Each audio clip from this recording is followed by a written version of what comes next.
What is up, everybody? Welcome back to another episode of Stay Hot. I'm Blaiden Kirk, joined as always by my two favorite co-hosts of all time in Matthew Swanhour and Theo Ash. We have a great episode going on for you today. Not a whole lot changing narrative-wise in the NBA. So what we have for you today is a bit of an NFL-styled game.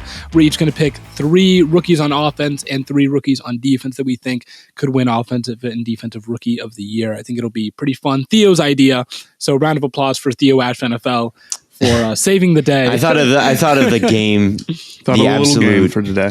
I thought of a little game. I thought for hours and hours last night, tossing and turning about what we could do, and I was like, "What about a little game? What about a little game?" I'm excited, Theo. But before we get into that, how are you guys doing today? I'm doing good. It's Mother's Day, so I texted my mom. I was at the grocery store yesterday, and I was getting some food, and then the cashier was like, "What are you cooking for Mother's Day?" And I said, "Probably nothing," because my mom lives in Minnesota, and she looked at me like I just said the saddest thing that anyone has ever told her. That's a big assumption to make. Not that you're celebrating Mother's Day, but that you're like for sure cooking, right? I know. I thought it was a little bit of a jump as well, but you know, what were you buying? What were you buying that it made? Not anything to cook his mother, apparently. I guess. No, I'm not. Sorry, unless I could send her something. No, and I wasn't even like buying cooking stuff. It was like snacks and like fruit. So you got like a bag of Lay's going down the conveyor belt. You're like, is this for your? What recipe is this for? What are you cooking for Mother's Day? I've got like a bagel and cream cheese, and oh, you've got a bagel. I got a bagel with cream cheese, and I got like pre-frozen stew. I must be the only good son here because I see Matt. You're still in Cincinnati. I am still in Cincinnati, but I am a good son. I did talk to my mom today. Oh, okay. But she's actually in Boston right now. So she's not at home. Okay. This dude, Matt, bought his mom a trip to Boston. That's crazy. Wow. I don't know if it was me who bought it, but if that's the narrative we want to go with. That's the narrative. Yeah, that's the narrative. I just got home. I was supposed to be late to the pod, and I ended up still being the first one on. You're the first one on, yeah. How does he do it? What can I say, man? I'm always prepared, man. The travel setup is king. But make sure you guys subscribe to the YouTube channel. It's Mother's Day. Your mom would appreciate it. Our moms would appreciate it if you subscribed to the YouTube channel. You know, keep helping this podcast grow. But let's just hop right in. Theo, how do we want to start this off? So we get an offensive player. All right. Do we want to do just like round robin, basically? Just like go one at a time? I think we should do this in order of what's on the screen right now for me. So me, Blaiden, Matt, Blaiden, me, 3 picks each. We'll do it for offense first, and then we'll do it for defense after that. And then we're taking 3 rookies that we think have the best chance to win Rookie of the Year in their respective positions. So by the end, one of us should have the Rookie of the Year on the roster. And if we don't, then it's a surprise Rookie of the Year that no one... Have you planned ahead for this, or... No, I planned ahead. No, I have not. I just wrote down a list of some guys, though. So I'll pull up a list of some guys. I just need to come up with... No, like literally, like people are going to think like, wow, these guys like came up with this idea so creatively. Nope, this was like 5 minutes ago. We were like... This is why I'm going to pick first, because I have spent I wrote down my list in the last 5 minutes here. So are we ready? I'm ready. So I make the 3 guys offensive Rookie of the Year. Yes. Okay. I'll have the first pick. So this guy should win Offensive Rookie of the Year, or I'm a fraud. And it's Breece Hall. That's who I'm going to pick, the running back. Yep. I think Michael Carter's, I really like him. I think that he is a good running back, but he's a little small and a little slow, and I don't know if he's going to be someone who's really going to cut into Breece Hall's workload a substantial amount. I know the Jets had him at number 18 overall on their board. I think I had Breece Hall at number 15 overall on my board. I think that he's one of the better players in this class, and positional value is what kind of let him slip down the board. But now that he's on the Jets, they're going to want to probably take some pressure off Zach Wilson and not have him air it out all around the yard unless he's made substantial steps I would like to think they are going to lean on that running game, and I think that he's a really polished product, man. You saw what he did at the combine and his athleticism on tape. You see fantastic patience and vision. You see contact balance, and you see some home run speed there. Not one of the fastest running backs in the league, I think, but ran a good 40 time, and you can see him pull away on tape occasionally. So I think that Hall is going to be an 1,000-yard rusher for a long time, and I think he could start out with 1,000 yards right away. And I think that he's a pretty safe bet. Theo, here's an important question to ask. We're not allowed to like repick players, right? Like if you say Breece Hall, cannot. I think he's just off the board. Okay. I think that you have to pick someone because Matt said that's who I would have gone with, and I was like, oh wait, is Matt also going to pick Breece Hall? I guess he could, and no one could stop him. I don't know if anybody has any like recourse if I do, but what if at the NFL draft it's an honor system type thing. Someone just like, what if at the NFL draft after the Falcons had drafted Drake London, the Jets said we also want Drake London, and they just drafted Drake London. Too bad. With the 10th overall pick, we take Drake London and promise to pay him more money. We will pay you more money, Drake. What would happen? Like, yeah, what would happen? Has that ever happened before? Has someone ever tried to do that? I mean, we've had like it's instantaneous picks that get traded, like John Elway or Eli Manning, but I don't think that someone has said the same name. That's unfortunate. I think that would be funny. All right, do I have the next pick, Theo? You do. Okay. I'm just gonna go with my gut here. I'm going Drake London. I think Drake London is pretty much like outside of Kyle Pitts. Who else is getting touches on that offense? Nobody. ASU legend Frank Darby. Oh no! Like it's like when we talk about offensive rookie of the year, it's going to be a matter of A, impact, and B, volume. Drake London is going to have one of those secured, pretty much guaranteed. The one thing that I am leaning at picking a receiver is after the season we saw Jamar Chase in the way that he helped vault that Bengals offense. I do still believe in the value of having a high-level wide receiver, and I think Drake London fits that bill. I'm pretty confident in that. So I would say Drake London has a pretty good shot at it. There's a lot of receivers that I like there, like Chris Olave. I think we've seen the limited number of receivers that the Saints have had. We don't know how healthy Michael Thomas is going to be. Jameson Williams is another guy I lean.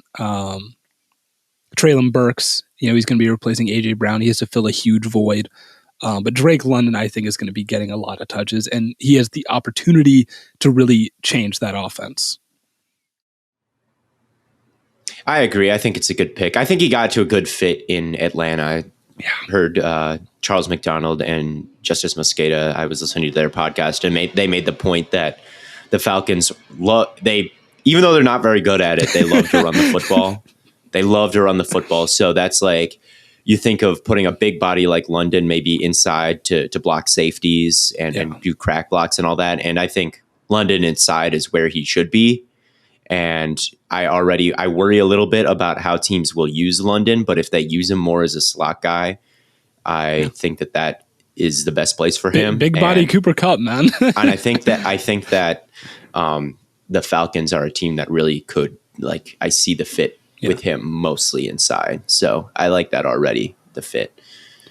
All right, Matt. This brings it around to you. I got 2 picks in a row here, no? Yes, you do. Oh, snake style. Okay, so I'm kind of deciding between 3 guys. But I'll go Garrett Wilson with my first one. So the Jets better have rookie of the year. That's what Garrett I'm saying. Wilson was another guy I was thinking about too.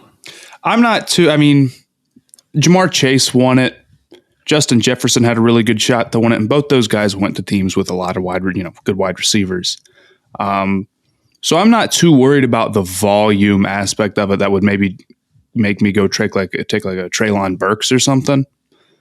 I just think Wilson's the most talented receiver in the draft class. I think receivers are odds on the favorite after quarterbacks to win this.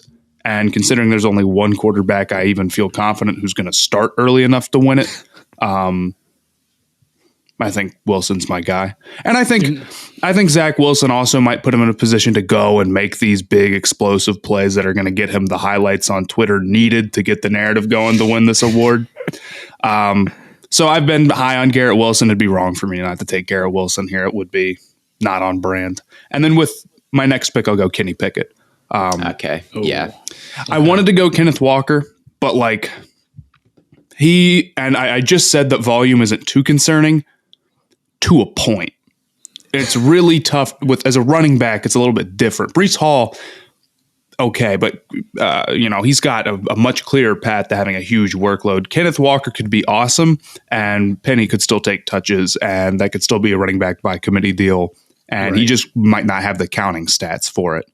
With Pickett, Mac Jones versus Jamar Chase was almost a debate, right? Because that's how much of a leg up quarterbacks have, right? They gave it to Herbert over Justin Jefferson. So if I'm getting three choices here, I'll gladly take the quarterback who might start on a team that might, compete for the playoffs. Yeah. And plenty of good wide receivers for him to and throw plenty to of good as well. receivers. And I don't think he's incredibly horrible or anything that I can't imagine him being like decent enough. We saw Baker win it over Saquon Barkley and Quentin Nelson. Right. Exactly. So quarterback definitely has the edge if it's close. So Pickett was my next pick if it got to me. I don't know if an offensive lineman would even have a shot. I mean, I don't think it would have to be like. I think with PFF, I think that with PFF. You could maybe, because stats are a big part of it. Yeah. I think as maybe there's some lineman stats that are out there, you could maybe someday see it if they really push to this guy, Charles Cross, has a 95.9% or 95.9 grade or something ridiculous like that. I could see a world where his pass rush or his pass one day they'll pull grade. It off. One day it'll have to take a weak class and someone who's just immediately not even good for a rookie, just great. Yeah. No, it would have to be I could see a world Nelson. where it happens, but I don't think I would ever pick one to do it. But I think someday. I wonder if that's ever happened before. I'm going to look that up while you make your pick, Blaiden. Okay.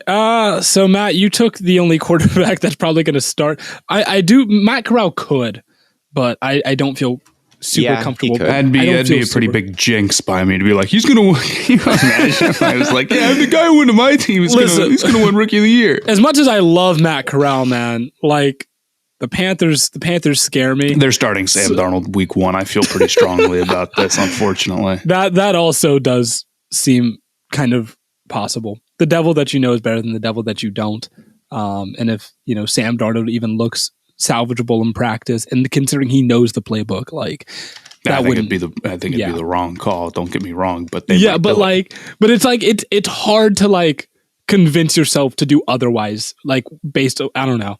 Unless Matt Corral's awesome in practice. And you took Garrett Wilson. So I guess I'm going to end up probably taking another receiver here, which kind of sucks, but I don't think it's so bad. I think there's still a lot of really good options. There are a lot of really good options. I just don't want to pick 3 receivers, but I'll take Chris Olave, take the other Ohio State guy. Like I mentioned earlier, I don't know, when was the last time we saw Michael Thomas play a lot of football? Right. He's like the Ben Simmons of the NFL. It's been a long time. I feel like Michael Thomas doesn't even feel like a real player anymore. Though, so if we get another year like that, and Chris Olave can really step in as the number 1, right? Because who else is there, right? It's your guy Theo. What's his? Christian Watson. Is Christian Watson there? Did they get Watson? Oh, wait. Oh, I thought you were talking about as the rookies. No, in New Orleans, we've got Marquez Callaway. Callaway. Yeah. We've got let's go through this. Let's go through this receiving core, man. It's not Michael Thomas might be back. He really might. I know that he's still got some hurdles, is what Dennis Allen said, which is a little concerning considering he was supposed to be playing all of last year. But is he outside of there's Deontay Harris that's there. There's Lil Jordan Humphrey that's there. There's Traquan Smith that's there. Okay. Bears legend Kevin White is Chris there. Olave is set to be wide receiver 1, week 1, basically. And if he comes in, right, we're talking he gets reps with Jameis in practice, week 1. They have some connection. They have some chemistry. By the time Michael Thomas comes back, Jameis isn't even thinking about him, right? You're thinking about Chris Olave because that's who you've been working with. That's who you've been playing with.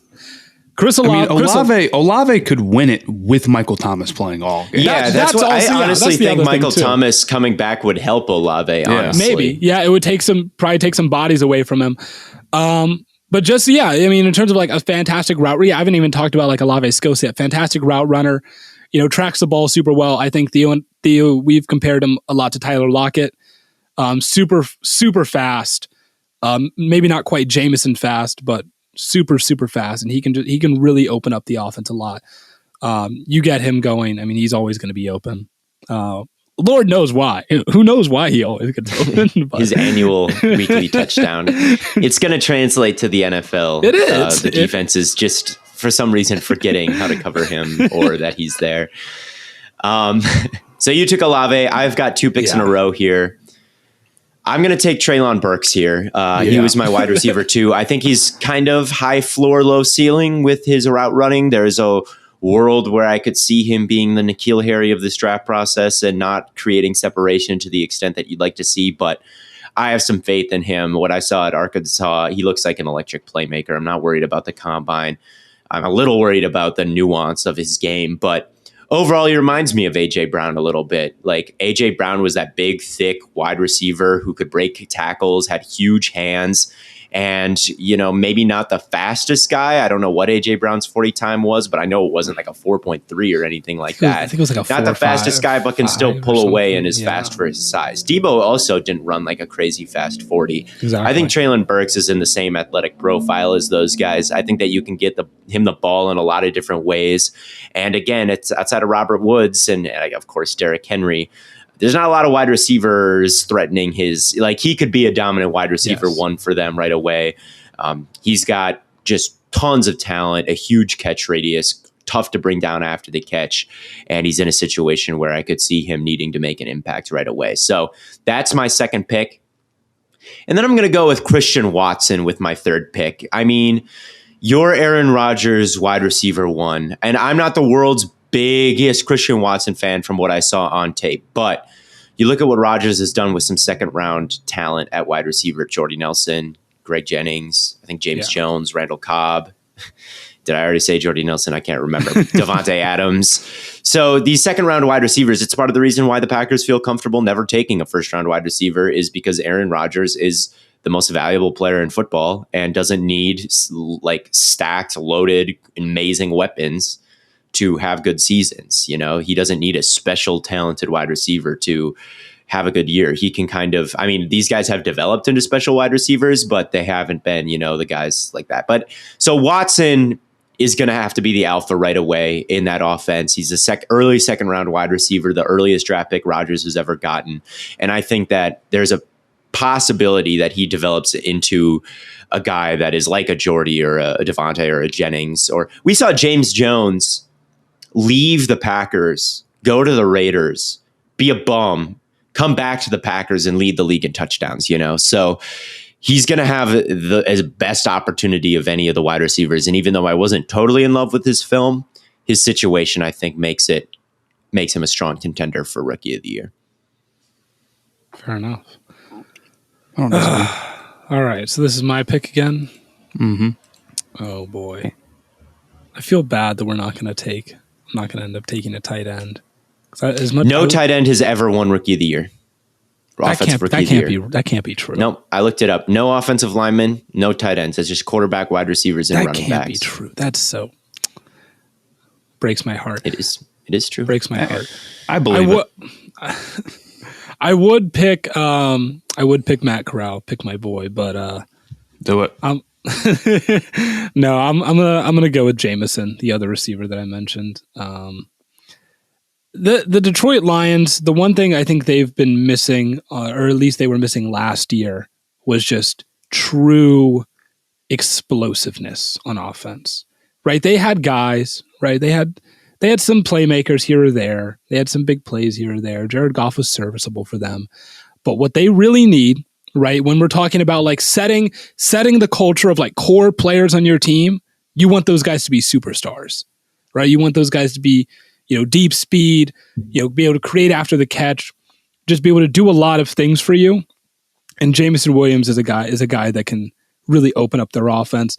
We saw like what did the Browns bring in when they were trying to set the culture of that team? Myles Garrett, freak, right? Super explosive off the edge. Then offensively, they brought in Nick Chubb. And Nick Chubb was obviously a second round pick, but like the explosiveness and how that changed their run game, right?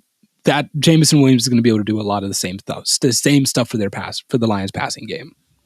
I could see it. I honestly think like if they add Jameson, and I understand like a lot of people are going to be like, Goff not good enough to get a win under him. But if all of a sudden, he gets some explosives and it opens up the Lions offense and he has good numbers and their passing game is way, way better, you're going to look at it and be like, well, why is that?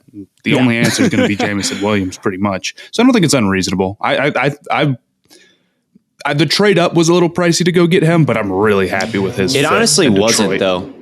They did not have to give up a future first. And they moved up from 32 to 12, and they gave up they didn't have to give up a future first for that. To me, that's ridiculous. I went and looked at it, and I was like, I went back, and I was like, if they didn't trade that, who would they have taken? And it honestly wasn't so bad. I was like, okay, there's nobody where you're like, if you had just stayed there, you could have gotten them and not traded any picks. You weren't going to get someone comparable, and I didn't feel like there was some like easy, perfect fit that fell to you at 32. So that trade doesn't look so bad, but it was what, 32, 34, and 66 for 46. I guess that's maybe I'm reading too much into the analytics on Twitter. Let's look at analytics. Analytics Twitter has never thought a team that is traded down has ever lost. They think that is like the greatest hack that you can possibly do is trade down. That was Minnesota, right? What did they take with that pick? They took Lewis Seen, and I love Lewis Seen. Okay. I think I'd rather have Jameson Williams. I think I actually had a higher grade on Lewis Seen than Jameson Williams. I fucking love Jewish Seen. Oh my God. Lewis Seen. He's not Jewish. Actually, I don't think he is, but don't assume. I can't talk. Never mind.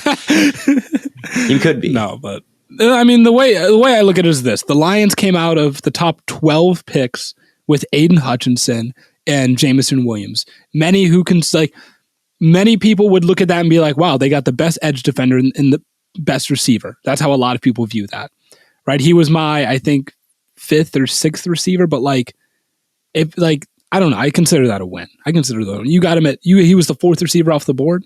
That's fine. Yeah. And they have 2 firsts next year, man. They're in good shape. And they have 2 firsts next year. I'm telling you, man, the Lions' future is bright.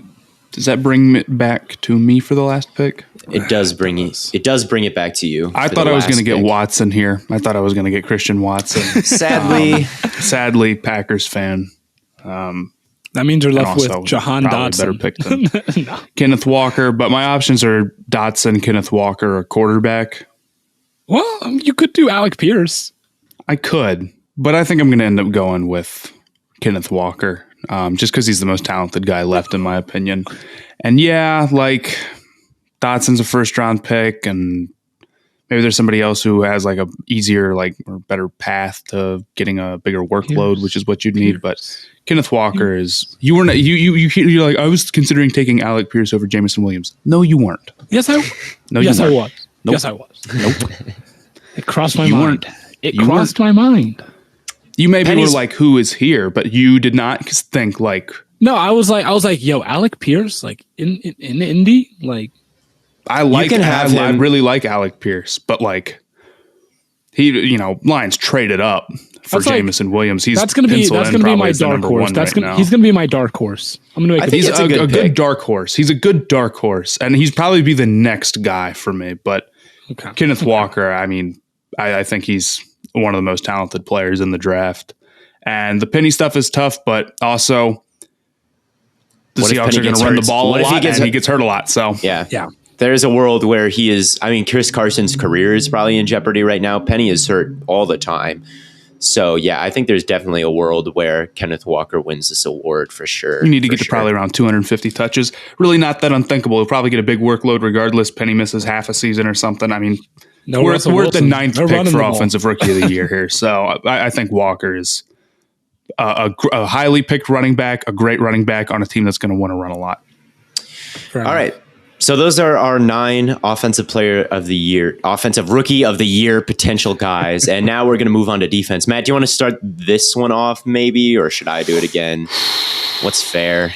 We're thinking about this on the fly. I do want to start off, but So I guess it would only make sense that you like keep going like snake pattern. We'll have Matt start off. I want to say this about defensive rookie of the year. Looking at it now, like we talk about how linemen never win it on offense, tight ends have never won it on offense. Defense, you've got guys coming from every position here. Yeah. I mean, in the last couple of years, you've had Marcus Peters and Marshawn Lattimore win. You've had Joey Bosa and Nick Bosa win. You've had linebackers like who's more like Cushing and Patrick Willis in the last since the turn of the century, especially in the early 2000s, inside linebackers were winning it all the time. The one that I'm not really seeing here is safety. The last safety to win was Mark Carrier in 1990. So that's one. Really? Yeah, safety hasn't won since 1990. Right before that, in 1988, Eric McMillan won. So safeties used to win in the 90s, but even then, those are the only 2 in the history of the award. Only safeties. That's kind of mind-boggling. Safety's not really I don't think there's as big of an advantage picking first for the defensive players. There's a lot of good candidates here. There are. And I think...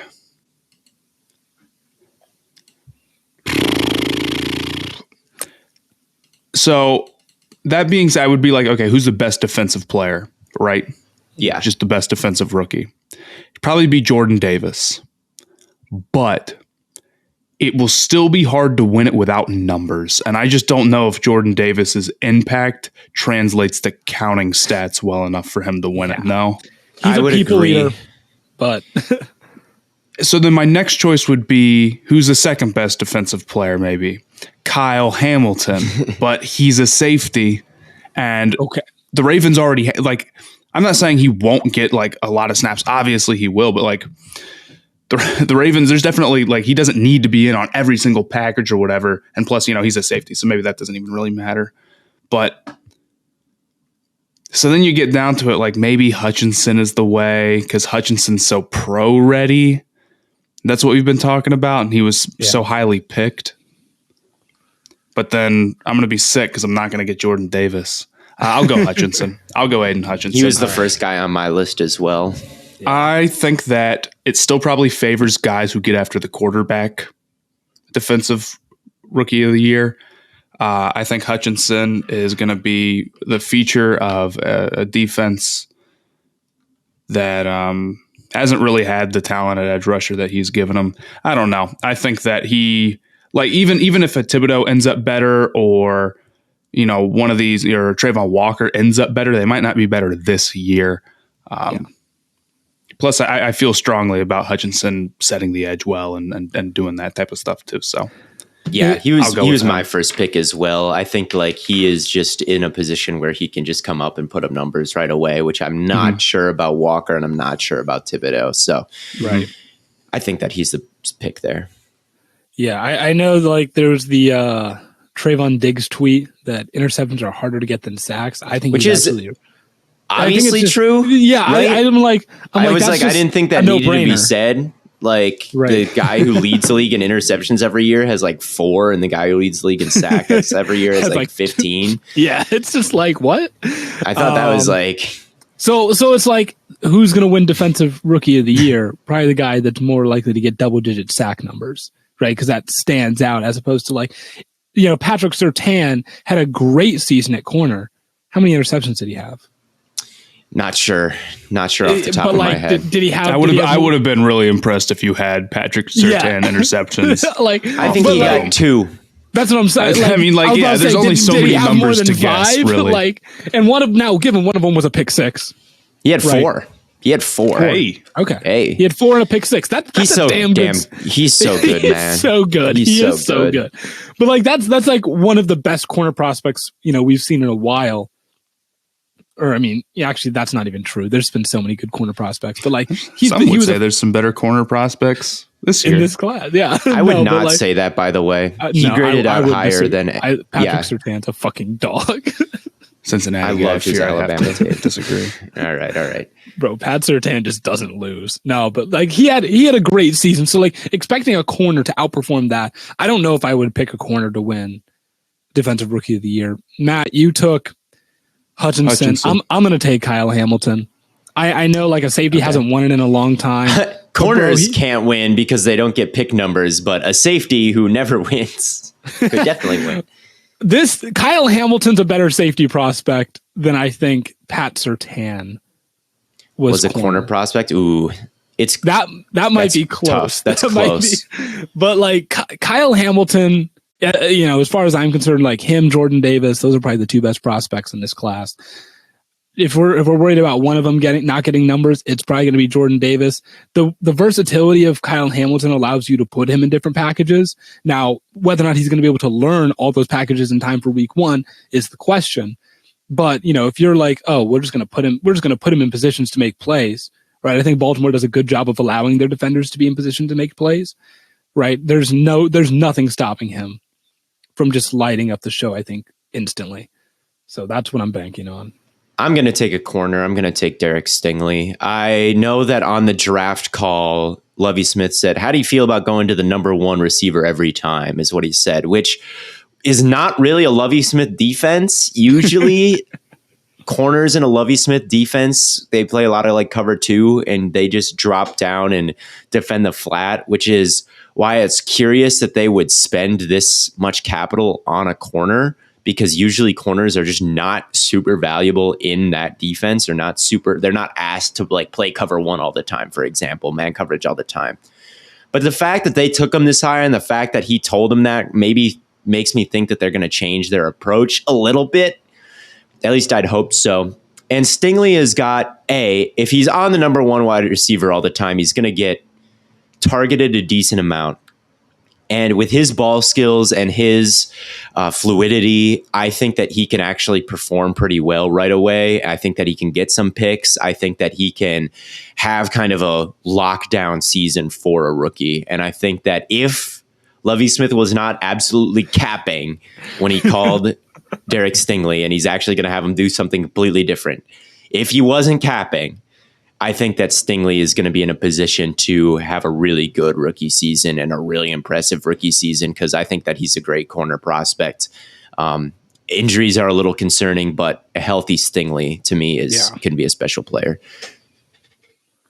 Well, Matt, if you don't take Jordan Davis here, it's you. We're snaking. Oh, wait, no, it's me again. Oh, wait, I take 2 in a row. Okay. Oh, yeah, oh, shit. Okay, so that's right. We're snaking this. I'm going to take Kayvon Thibodeau here. This is where I think I've been talking about his fit with Wink Martindale for how long, where I think that he can maybe get some even picks or passes defensed in some simulated pressures dropping back. I think that he's going to be asked to do that. I think that he can get some sacks, some numbers based on like unblocked looks at all, like untouched sacks, just because of what Wink Martindale can do with his blitz packages. And I think that he's going to be the beneficiary from his scheme his rookie year, while he kind of learns the hand fighting and all of that. I think that at this point, I love the fit, him and Wink, and I'm going to take Thibodeau. All right, so it's my pick. Okay, I'm taking Jordan Davis. Fuck it. Like, here's my analysis of Jordan Davis was, okay, he's a people eater, right? But then I was like, oh, he's going to the Eagles. He's filling the role of Fletcher Cox, right? Fletcher Cox is still there. He is still there, but he's been on a downhill trend recently. He has not been Fletcher Cox. Well, Fletcher Cox is a 3 tech and Jordan Davis is a nose tackle. It's a different role, I guess. But when I think about like in terms of just like the ability to take up space, right? I'm like, okay, let's put Jordan Davis and Fletcher Cox on the same defensive line. And let's see who the offensive line decides is more important to block, right? And right. I think for just based on like prior, and Javon Hargrave also, who had a fantastic year last year. And you think about like prior knowledge, like it's like, oh, we've gone against Fletcher Cox before. We need to block this guy, right? Even if he isn't who he's been, right? He's still Fletcher Cox. You don't just one-on-one Fletcher Cox. You just don't do that. And I think that'll allow Jordan Davis to get some I don't love him for big sack numbers, but I think like if anyone's going to run inside, I think you could have a lot of big tackle for loss numbers. I think you could just like disrupt gaps. Their opportunity for, double team and triple team disruptions. It's just going to be, incredible to see what that defensive line looks like in Philly.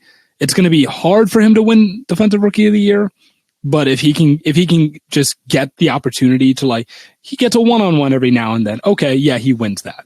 Right. And I think we've seen stats like Aaron Donald won a defensive player of the year recently on the strength of double team rate. That was a big part of his argument. And so now that we're tracking a little bit more of how much attention is thrown to people, and I think we're seeing more and more stats that can sort of quantify what a guy like that can do. I think that as far as the space-eating defensive tackle goes, I mean, we had Vince Wilfork making all-pro teams in the past when he wasn't like putting up sack numbers. And if people can kind of understand, if we can make people kind of understand what he is doing and how little teams are running up the middle on the Eagles, if we're seeing something like that, I think that there can be a convincing case made, even if the sack numbers aren't huge. And I don't think they will be huge, but no, if you can I don't think they will be either. But the way, if he just if it's just like, oh, he just devoured two gaps at once. Right. And, if we can now show that. If you can point to this is how teams do running up the middle on the Eagles, and it's 0.8 yards per carry, then you can be like, that's the most valuable thing that's happening from any rookie this year. Yeah, absolutely. All right. So this brings us back to Matt. This brings us back to Matt. Okay. So you get two picks. I will go with Ahmad Gardner. I think corners have a little bit worse odds of winning this award, probably, but they do.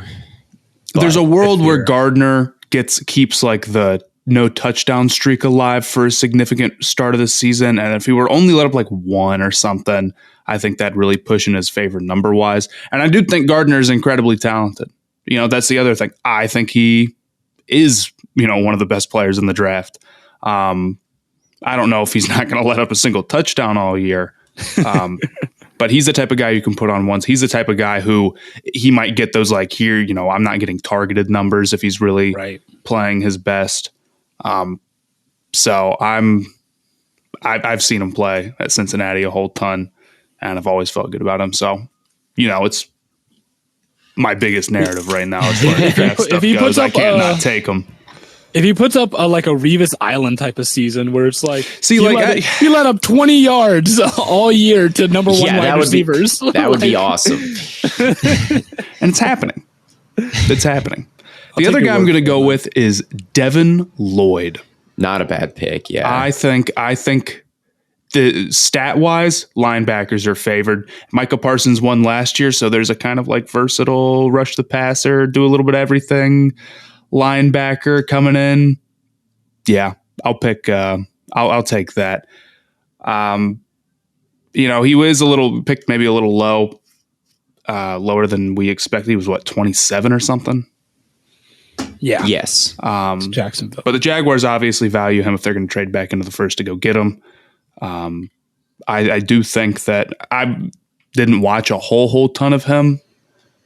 But there's a potential that he totally stuffs the stat sheet. If he's a very versatile guy. He's not unlike Kyle Hamilton a little bit. I think I was thinking about this. I'm I'm a little low on Lloyd and I'm high on Hamilton. And that doesn't make a whole lot of sense because they're not that different. It's weird. They're not that different. But yeah, he is someone who, if he can be what his ceiling is, can lock guys down and rush the passer, and he did everything for that Utah defense. Right. If he is who they think he is, that's the type of player that'll win Rookie of the Year. That's exactly with the stat sheet and the impact and all that good stuff. So I think that it might be a little low, and I know, we're probably, I don't know if we're going to end up picking Trayvon Walker, the number one overall pick, but yeah, I'm going. I won't end up picking Trayvon Walker. My last guy. The more I think about it, after we were talking about the Eagles' defensive line, the more I started thinking about, Nakobe Dean is going to be set up really well to just stat pad, right? And I think Nakobe Dean is also a fantastic player. But you think about how fantastic that defensive line is going to be. Okay, they're just going to be like, what if we just direct everything to a single gap? And Nakobe Dean, you go fill that gap, and you lead the league in tackles as a rookie. Cool. All of a sudden, that's rookie of the year type numbers.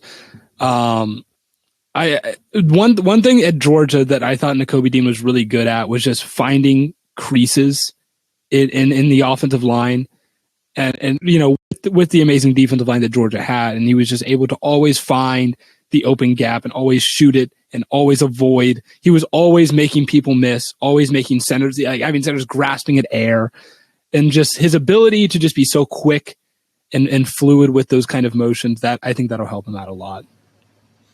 Yeah, and you look at his like bend and flexibility as a pass rusher as well. One of the best in college football, where you could see a world where he's putting up some sacks as well. Yeah. If he can get that starting job and he's not injured, I think that's not a horrible take. Yeah. I don't see who's there that would Quay Walker. There's Quay Walker, the actual best linebacker in this draft. I changed my mind. Well, no, I'm talking about that would start over Dean. Right. No, it's not a great list of guys. Yeah. It's really not. So yeah, I mean, it's just like if he's healthy, which he has 4 months or less than that. Yeah, we'll see. I think that it's not a bad take. I think that he could put up some nice numbers.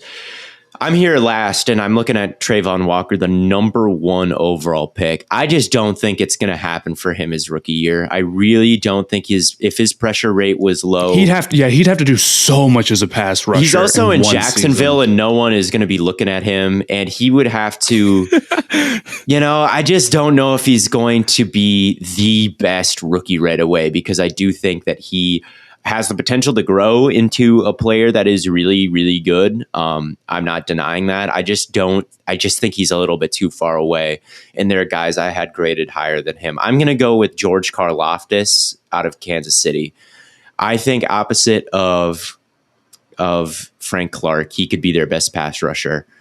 I think like what he can do with his hands and his technical refinement right away is really going to benefit him to seeing the field immediately, because he's a smart player and he is someone who's going to really splash in training camp, I think, because he's not going to ever make the coaches look dumb because of his like rawness. I don't think he's raw. Yeah. So I think he's going to be seeing the field a lot. There were plays like the Notre Dame game you watched with him.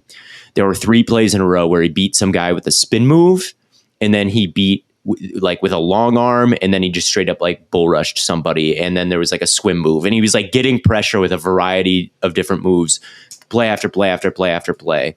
And I mean, he was just a nightmare in that Notre Dame game. And then there's some games against like Ohio State where he didn't do such a great job, but I just think like there's so many ways that he can generate pressure that he's going to be creating havoc in the NFL as well. I think that there's going to be a spot for him where he can just pin his ears back and go, and there's a lot of ways he can get there. So I love Karlaftis. I think that he went to a team that's going to be in the national spotlight all the time.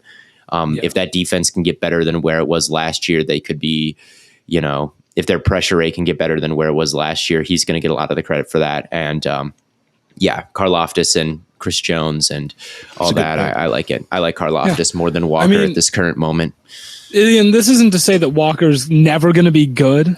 But I mean, right. my argument against him being the first pick was always like he's not gonna fix 3 years of bad pass rushing habits in 4 months. And I guess you could point to like a Chase Young, who is a freak athlete and didn't get a lot of sacks via high level pass rush moves. He won Defensive Rookie of the Year a couple years ago. I think he had I'm not totally sure how many sacks he had off the top of my head, but like 8. Yeah, it was like 8.5, but he had a lot of fumbles. He was great, like phenomenal right away. One of the best run defenders in the league right off the jump. Had about 8.5 sack. Pressure rate was not great, but it was okay. If he can have a year like Chase Young had, then Trayvon Walker can win, but I just don't know if he's as talented as Chase. Like Chase Young would have been the clear number 1 overall and pick in this draft. Chase Young, I think you talk about guys like going for the football. I think Kayvon does a better job of that. I think Hutchinson does a better job of that. Just we'll see. Active hands around the football. I mean, I don't even think Walker has active hands around the offensive line, let alone, around the football. So yeah, he might be like my next pick if I picked one more guy. Yeah, but he's That's not what I would my go with next. He's not my top 3. But anyway, those are our picks.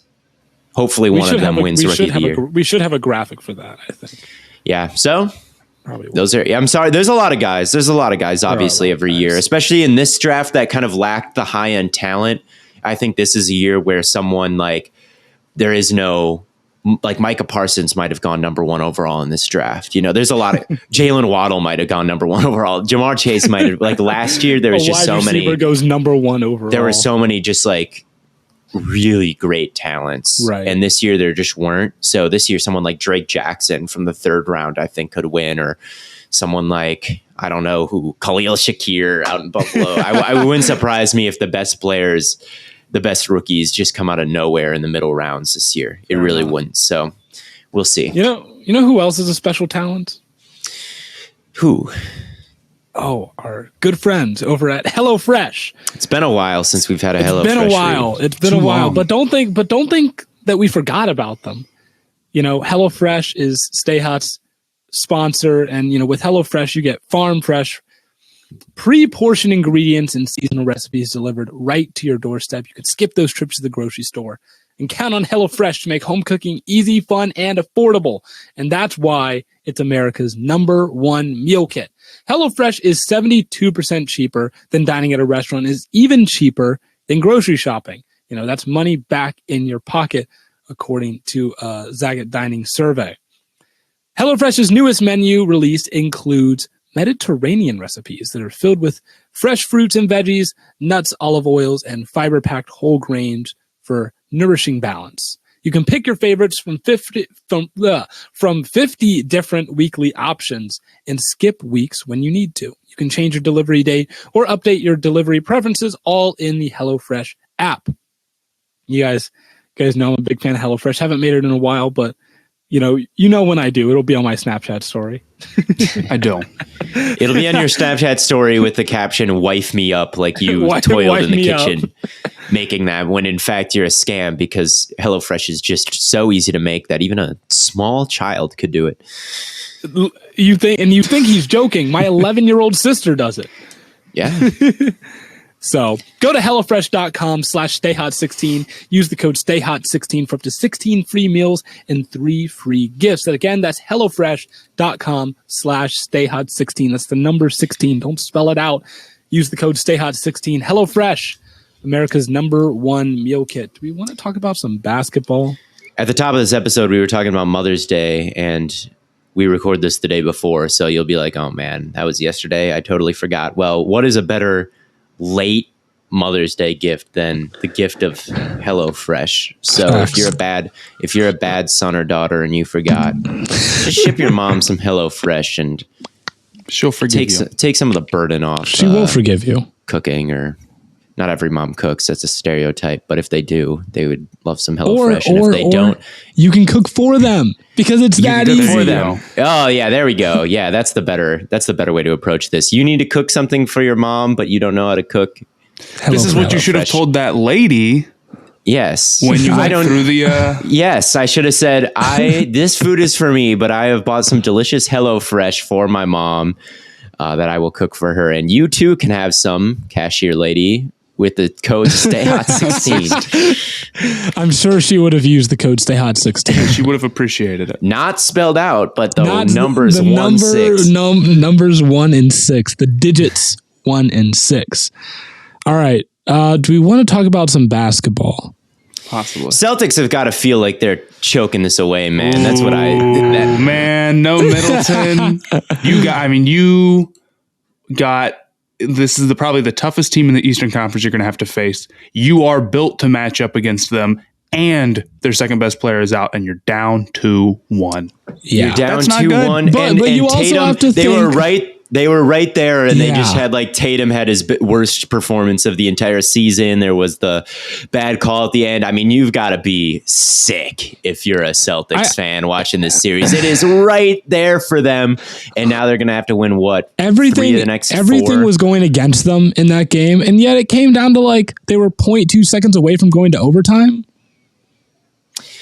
I mean, but still, you're down. It's 3 games in, and you're down. And they should be in control of this. Like these last 2 games, they should be up on this team, and they've got to be sick, man. They've like the first game, Jaylen Brown just was horrible. In game 3, Tatum was just horrible. It's like, come on, guys, we could be in the clear if the best 2 players could just hold it together and play okay. And no, they've got to be sick.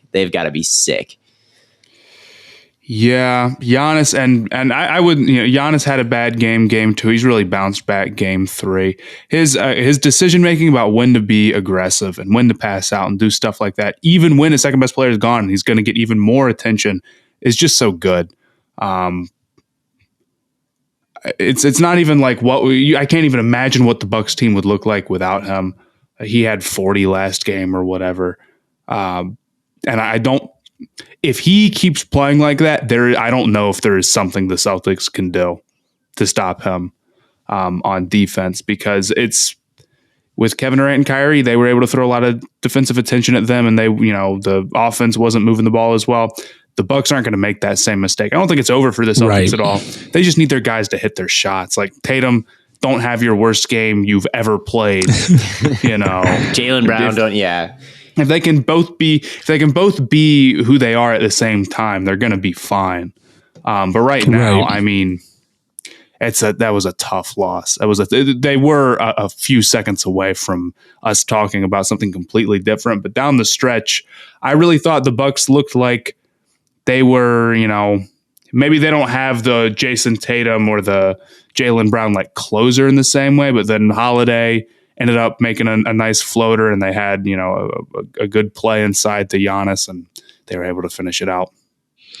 Yeah, I mean, we really were like this close from being like, wow, look at how well the Celtics were able to finish this game despite Tatum not playing well, but no. Yeah, we were this close to the Middleton, like Middleton being out in that game where the Bucks lose even with a bad Tatum game. It would have been like, this is where you need Middleton, and now the loss of him is really showing. But yeah, that's not the case. And the Bucks, I mean, you got it. They're surviving without him, and they're up on maybe the hottest team in basketball right now, the Celtics, or the hottest team in the East at least. And they've got to feel great, because if they can make it out of this series, you feel pretty good about them. Like I said, this kind of feels like the Chiefs Bills of basketball right now. Yeah. It's like these two could be the hottest teams in the East. And then we've got the other game in the East, and we were counting the Sixers out. We were writing them off because it seemed like Embiid was going to miss. Embiid was reported to not play, and then he played.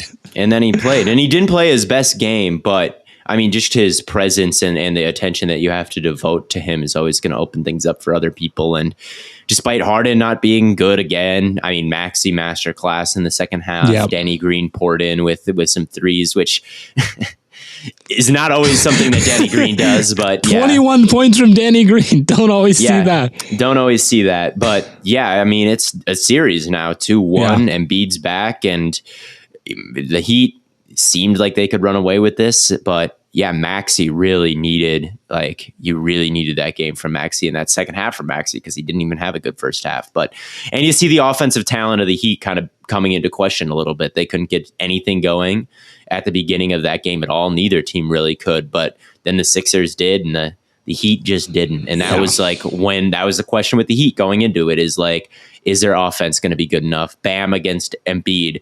Even an injured Embiid, won that matchup easily. So I still have the Heat winning this series, but shit just got real. Yeah, I mean, I've been riding the Sixers pretty high, and when they lost Embiid, I was like, "Fuck, man, that's it." Like, I was ready to count him out, but like Embiid coming back a game early, they win by 20. It really just it solidifies, like, we were talking with Richard Jefferson about, is he should he have won MVP? Like, when you have a guy like that isn't like an MVP caliber player, I mean, it shows, right? Like that kind of an impact is just clear, and it's very obvious now that like the Sixers can still compete. Yeah, even with him not being 100%, even when he's not 100%, and his face, just the impact that he has, and like I said, the attention you got to devote to him. His gravity, his gravity, right? Much like Steph Curry's.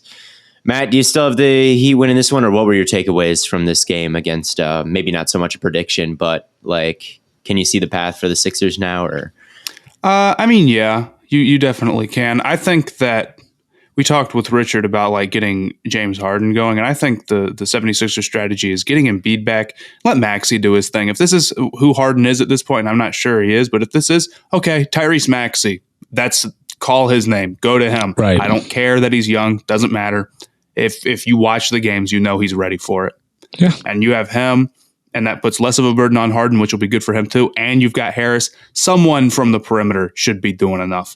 It's as simple. Yeah, I think Miami still wins this series, partially because you're kind of staring down now a really tough task, even when, now that you have Embiid for the 76ers. But that being said, it's not unthinkable now that you're actually seeing a full strength 76ers team. I don't know. I also think that throwing an MVP player against, like, all of a sudden the other team has an MVP player, it might take a game to adjust. Whoa, all of a sudden they have an elite interior defensive presence. All of a sudden they went from having to score on DeAndre Jordan to Joel Embiid. So shockingly, they had a bad defensive game. They're more talented than that. They're better than, or a bad offensive game, I mean, for Miami. So I think if next game Miami doesn't look considerably better, then we get worried. Then you start to worry. I definitely like the idea of getting Maxey more involved. I mean, the one thing, I mean, it's not like you're in the regular season, you can let dudes feel it out. You're in the playoffs. If someone's going to play at a high level, and he's been playing at a high level, pretty consistently recently, then you have every right to expect that out of him. I like, as a fan, as an organization, like, call us, or just not even necessarily say Maxey and Harden sucks now. Just call it like you see it. Call it like some games it's going to be a Harden game, some games it's going to be a Maxey game, and you have the luxury of doing that. Right. But I just think, like, if some games maybe Harden really is like the third option because he's not playing well or the quickness isn't there for them, okay, that's fine. You don't need him to. You're just calling for more Maxey because you want his rookie cards to go up. So in true. Do you have a Maxey rookie card, Matt? I have a bunch. I ordered, I don't know. There's like some point in time I was like, I'm going to start collecting NBA rookie cards, and I ordered like 10 Tyrese Maxey ones, and I never got any other card, but it's been a great investment. I must have made, I don't know where they are, but I must have made money. You probably did. Just wait a couple years, yeah. I said that if the Sixers win this series, I'll buy a James Harden jersey. I reevaluated my bet. Even if he has nothing to do with them winning the series? Correct. Well, he still didn't play. If he gets benched, I will still, like, it doesn't, I don't care. He can get cut. And I'll still he can get cut. I'll still buy it. I didn't say you should buy his ASU jersey. I didn't say I'd buy a Sixers jersey. I said I'd buy a James Harden jersey. I was going to get like a black Houston Rockets or something. Or I guess I should get a white one since I already have a black Hawks jersey. You should get his ASU jersey. Do the ASU jerseys look clean? Yeah, ASU has great uniforms. I'll take your word. All right, I'll take a look. You know what else? You should be taking a look at? Our good friends over at PrizePicks. We do. Okay. Our good friends over at PrizePicks, where daily fantasy is made easy. PrizePicks offers more NBA props than any other DFS operator and offers every player in every stat category you can think of. You can pick 2 to 5 players and an over-under on their projections, and you can win up to 10 times on any entry, and it's just you versus the projected numbers. PrizePicks allows for mixed sport entries. So, for example, you can take the over on Chris Taylor or the under on Joel Embiid in the same entry. And users that deposit and use our promo code will receive a 100% instant deposit match match up to $100. Just be sure to use the promo code STAYHOT. So don't hesitate. Check out PrizePicks.com. Use the promo code STAYHOT or go to your app store and download the app today, where PrizePicks makes daily fantasy easy. One thing, someone in the Discord was like, "Hey, Blaiden, can you asking Theo to just like rant, like name you baseball players is hilarious." And then they asked me like, "Can you use this player in the next PrizePicks ad read?" I was like, "Sure, if you sign up for PrizePicks." So that's going to be the new deal. If you want me to say a baseball player, sign up for PrizePicks and DM me a screenshot of you signing up for PrizePicks and tell me the baseball player you want me to say. And until we run out of until PrizePicks decides that they no longer want to sponsor Stay Hot, which will be never after this promotion, I will continue reading new baseball players from the people, because I don't know any. But yeah, what are the other series? Have you ever heard of Bryce Harper? I know Bryce Harper. Okay. I know Mike Trout. I know Aaron Judge. And I know. Have you ever heard of Mookie Betts? No. Never heard of Mookie Betts in your life? No. Okay. I'm not a baseball fan. Like, I still know who Mookie Betts is. Okay, I've watched one baseball game on TV ever, and I've seen. Do you know Francisco Lindor? I think we already. Yes, yeah. You had the. I think he plays for the Guardians, right? He might. I don't even know. I've just heard his name. I think Gabs talked about him on Twitter, so that might be why I know who that is. But I don't know a lot of baseball players. Freddie Freeman? No. Okay. We can do this all day, Theo. Like, it's going to be no for like probably 99%. But other series. What else has happened in basketball? Suns. Well, we got this. The Suns finally lost to the Mavericks in a game where they just could not get anything. Yeah. Chris Paul, after turning 37, is washed and a horrible basketball player now. I fear. They were hunting after we talked about like Luka getting hunted. Luka started hunting the Sun stars and like Chris Paul and Booker. He was kind of going after them and beating them. So, I mean, that's what you needed from the Mavs. Is it wasn't even like Brunson finally turned it on. I was about to say, you needed a Brunson game too. Brunson finally did a good job, and yeah, just a really uncharacteristic game from Chris Paul. Didn't shoot well. 7 turnovers. I think that tied a playoff career high for him. So I think like that's what it comes down to. Shots weren't falling for Bridges, who's usually super efficient. Booker, just a horrible offensive game from the Suns. And I have faith that the Mavs didn't figure them out. I think that all the weaknesses, like I don't know if you can rely on Brunson as like a reliable number 2 or Dinwiddie. I think like that was an above average game from him, and we're going to see worse production from him going forward. I think obviously Chris Paul is going to play better these next couple of games, and I'm not worried about the Suns, but yeah, it's not quite as easy as I thought it was going to be. I mean, we figured they would probably win in 4 or 5. If they get one of these games, even if they get another one, I wouldn't be too worried. You get an uncharacteristically bad Chris Paul game, so be it. Like, you live with those. As long as it's not a game 7, you live with those. Yeah, as long as you don't lose the series, you're okay with losing games. But yeah, I don't know. I still don't think the Mavericks are quite well built enough to beat the Phoenix Suns, but maybe I was a little bit too low on them last episode. Yeah, it's tough not to get too high or too low. I mean, you had a tough game from your stars, and last game you blew them out. You had some great games for your stars at high and lows, but I think it'll still balance out to a Suns in 6. Yeah. And then I think that game, I don't know how much we need to talk about that series as opposed to the very interesting and always dramatic Warriors Grizzlies. Yeah. Well, by the time we get to the end of this series, both teams are going to be halfway through their G League roster the way that they're beating each other up, dude. It's insane. They hate each other. It's going to be violent. I hate when people talk about like dirty plays and they're like, I don't think he was trying to hurt him. Like, nobody is going out there and thinking like, I'm going to go tear this guy's ACL.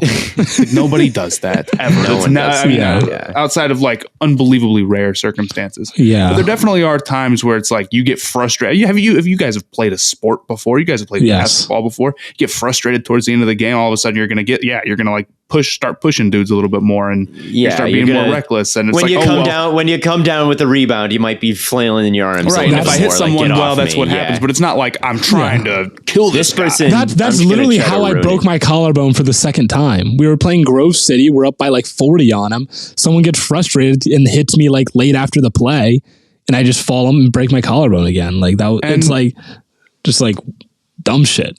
My take for it would be that I see Grizzlies fans being, I guess maybe the Warriors started it with the break the code stuff, but neither team is like morally superior to the other. Yeah, right. It's very funny. These guys are the dirty ones, and our guys, they're just playing hard. That's just playoff basketball. It's like, no, it's the same stuff. It's very funny that the Warriors were starting this at all when they employed Draymond Green on their team, who has historically been at the not the receiving end, the giving end of some questionable injuries and moments.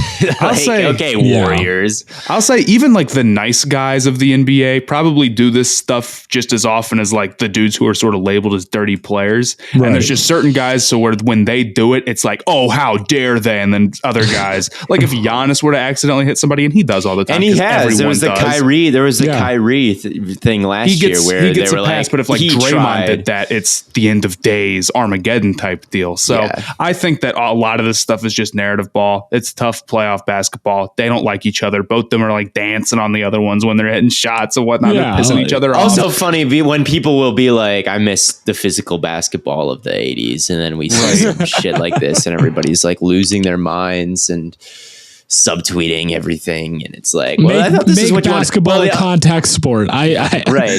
It's a physical game, man. It really it still is if you don't buy into weird boomers complaining, it's still a physical sport. You're seeing. So that series is crazy. I don't know how hurt Ja Morant is.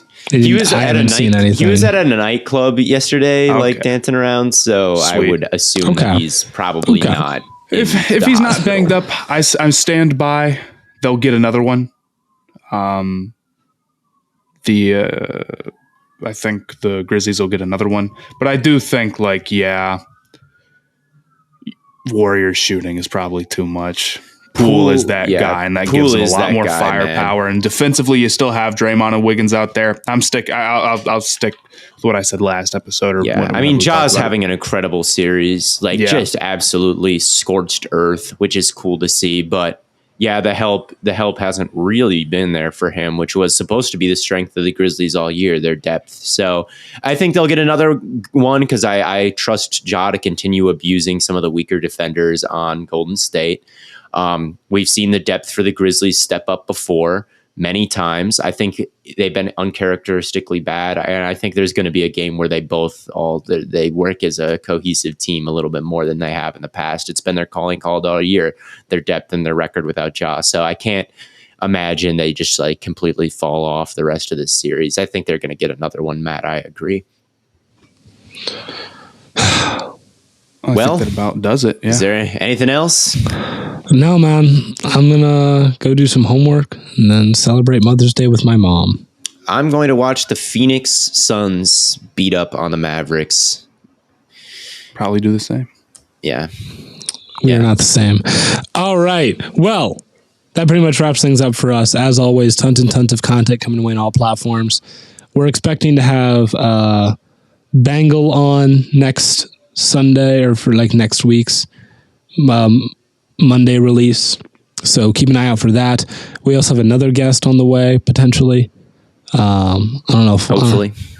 Hopefully. He did DM me back, so I'm not entirely sure when yet, but it is in the works. So keep an eye out for tons of great content coming on all platforms.